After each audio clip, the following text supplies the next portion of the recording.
प्रणाम। आई हम एक बेटी विदाई गीत सुनबे छी, सुने जाए जाओ। जो गीत पसंद आएगा तो लाइक सब्सक्राइब कर देवे। कथी लाज रूपलो मुनि है जो मुनिया मुनि है जो मुनिया कथी लाज रूपलो बीटबास कथी लाजे पोसलो सीता ऐसन है बेटिया सीता ऐसन है बेटिया कथी लाज पोसलो छोट भाई खाई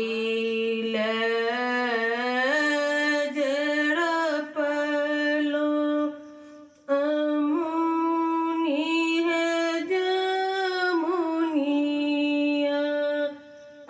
मुनि है जमुनिया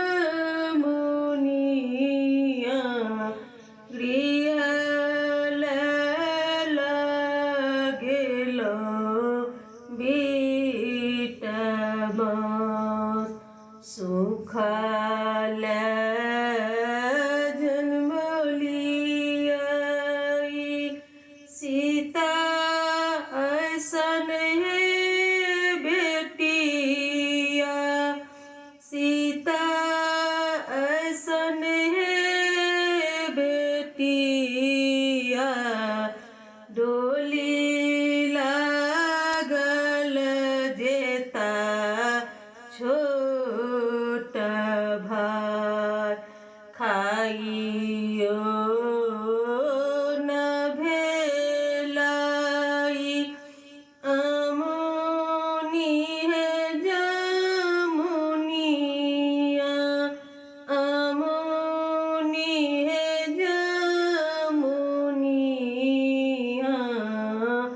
सुख हो न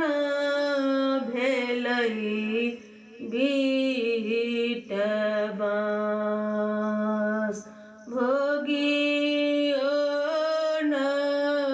भेलै बीटबास सुख हो न भेलै सीता ऐसन है बेटिया सीता ऐसन है बेटिया डोली लागल जेता छोट भाई कौने रंग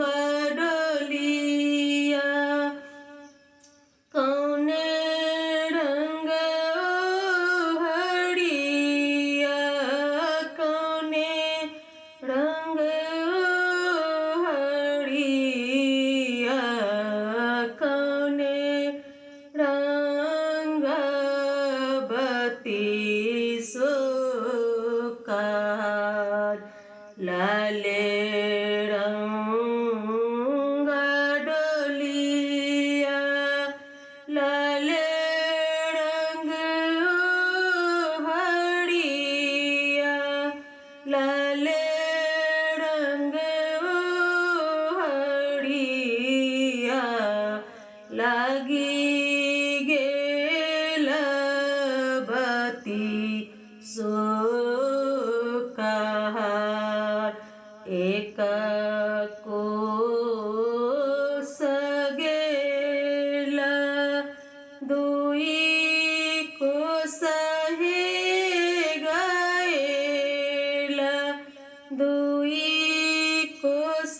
हे गएला तेसर कोस